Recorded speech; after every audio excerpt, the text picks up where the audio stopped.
Ассалаумағалейкум достар, менің есімім Ерғали Дүйсен. Бұл менің YouTube каналым. Осы әңгімені соңына дейін тыңдап, маған тіркеліп, лайктарыңызды басып, пікірлеріңізді жазып, мені қолдап отырыңыздар. Мейірім болған оқиға. 12-12 ай 2023 жыл кешкі 8-дер шамасы. Бейнеуде биылғы қыс әдеттегіден өзгешелеу болып тұр. Жан жағымыздың бәрінде қарлы жаңбыр жауып, көк мұз болып жатса, бейнеуде құрғақ қара суық, аз болса шаң борап тұр. Құрғақ қара суық бір орында тұрғызбай, сай сүйегіңе дейін тоңдырып, қара суықтың желі бет қаратпай жалап тұр.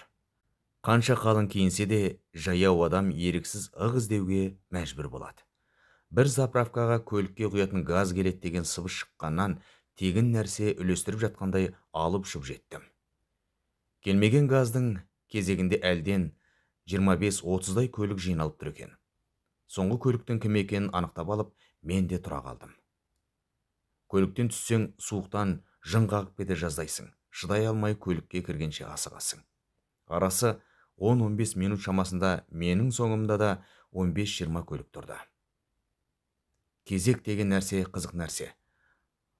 Алдыңдағы адамдарды көріп көңілің түсіп тұрса, артыңдағыларды көргенде сәл де болса, менен кейінгілерде бар ғой деп шүкірлік етесің. Газ кезегі демократиялы кезек. Бұл жерде жасың, қызметің, мансабың, мініп жүрген көлігіңнің маркасы рөл ойнамайды. Барлық адам бірдей кезекте тұрасың. Бұрынғы жылдары кезек бұзылып кетіп, екі ауыз сөзге келмей еркектер бір-біріне темір терсек, дөңгелек, ашатын кілт, пышақ ала ұмтылған жағдайларға куә болғанбыз. Әрине, қоғам ашулы. Өзімізден шығатын газды осындай итәлікпен сағаттап тұрып, кезекпен алатын. Кейде ақшасына сол газды таппай қалатын шоферлардың жүйкесі жарлардай болып жүретіні рас. Бензин қымбат, қосалқы бөлшек ұшынып тұр. Қит етсе айыппұл деген күнде бір жаңалық. Төзіміңді таусып, біреу бірдеңе десе, мылтық ала жүгірер жағдайға жеткізіп жүргені рас. Сосын бұл кезекте тұрғандар, менің алдымда бір машина, менен кейін бір машина деп біреуге кезек алып қою керек. Содан шығар, кезек тез жүреді, шу да аз. Ыңыранып, ырғалып газ таситын көлікте жетті. Жұрт қуанып көліктерінен шығып, рас екен ғой, келді деп, бір-бірінен сүйінші сұрағандай болып жатыр. Ол да негізсіз емес. Себебі кейде пәлен заправкаға газ келеді екен дегенге кезек сайланып қойылады да, ол жалған ақпарат болып, жұрт ашуланып, боқтанып жүрсе де кеткісі келмей, тарамай тұрып қалатын кездерде болады. Мына кезекте де газ таситын көлік келгеннен жандану басталды. Адамдар көліктерінен шығып амандасып, бір-екі ауыз сөйлесіп қалып жатыр. Газ құятын колонкаларды қоршап құрсауға алып қойған. Үстінде қалың тоны, аяғында байпақ, басында қара малақайы бар, алпыстарда алқымдап қалған ағай: "Мына жақтан келген көліктерді кіргізбеңдер. Осы ретпен оң жақтан келіп, сол жақтан шығып кетіңдер. Сосын колонкаларға ұмтыла бермеңдер. Газ алып болған көлік шығып кететін жағдай жасаң", деп айғайлап тұр. Газ беріп бастағаннан алдыңғы жақта тұрғандар көліктерінен түсіп, колонкаларға жақындап, газ алып бастағандарға қызыға қарап тұр. Сағат тілі 21:45. Суық күшеймесе төмендеген жоқ. Бірден қағып тұрса да, жұрт колонка маңынан алыстамайды.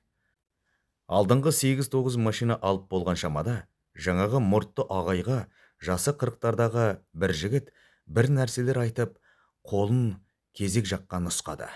Мұртты ағай: "Інім-ау, оны маған несін айтасың? Мен бұл жерде бастық емеспін. Өзің сияқты газ керек адаммын. Мына тұрған жұртқа айт", деп көпшілікке қарады.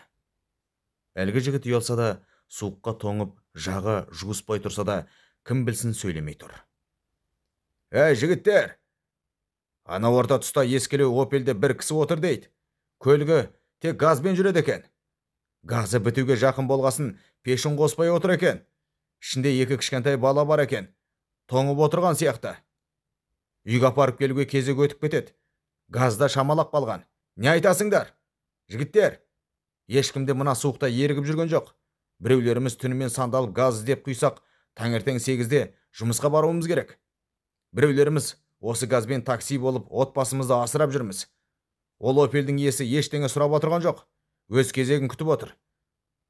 Мына бала сыртынан көріп, аяп, маған соны айтып келіп тұр. Не дейсіңдер, жігіттер? Деп айғайлады. Әрине, ол айғайды естісе, 10-15 адам естіді. Ал кезектегі көлік шақырымнан асып тұр. 10-15 адамның арасында тұрған жасы 50-лерге таяған үстінде теміржол киімі бар жігіт ағасы: «Оның не айғайы бар, жігіттер? Келесі газ құятын кезек менікі еді. Бердім кезегімді. Қазақтың сәбиіне мейірім бере алмасақ, несіне қазақтың еркегі атанып жүрміз? Өй шешең, ондай өмірдің. Мен өзім сол опелдің орнына барып тұрайын», деп көлігіне бет алып еді. Келесі тұрған жас бала: «Қозғалма аға, мен барам», деп еді. Сол екен, алдыңғы тұрған 10-15 адам гуілдеп: «Менің кезегімді ал, сен менікін ал», десіп жатты. Алдыңғылар жылдамдатып жүріп, кейінгі тұрғандарға айтып түсіндірді. Тура ертегідегідей опелдің алдына жол ашыла қалғанда, опелдің иесі түк түсінбей олда көлігін бір шетке алуға шақ қалды. Бір жас бала жүгіріп барып айтып түсіндіргенде, ана кісі не істерін білмей абдырап, оталдырған көлігін 2 рет өшіріп алды. Колонканың қасына көлігін қойған ұзын бойлы, арықтан келген сары өңді жігіт ағасы сол жерде тұрғандардың бәрінің қолын алып рахметін жаудырып жүр. 2 сәбиді тастайтын жер болмағасын өзімен бірге алып жүргендегісі екен.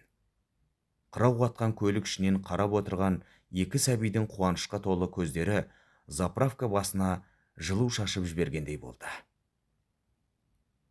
Қазақ қайыр қылсаң бүтін қыл деп бекер айтпаған. Кезектің ортасы мен соңы жағында тұрған 2 келіншекке де кезексіз құйып кету бақыты бұйырды. Міне, қарапайым қазақ біз осындаймыз. Авторы Мұрат Кенжебаев.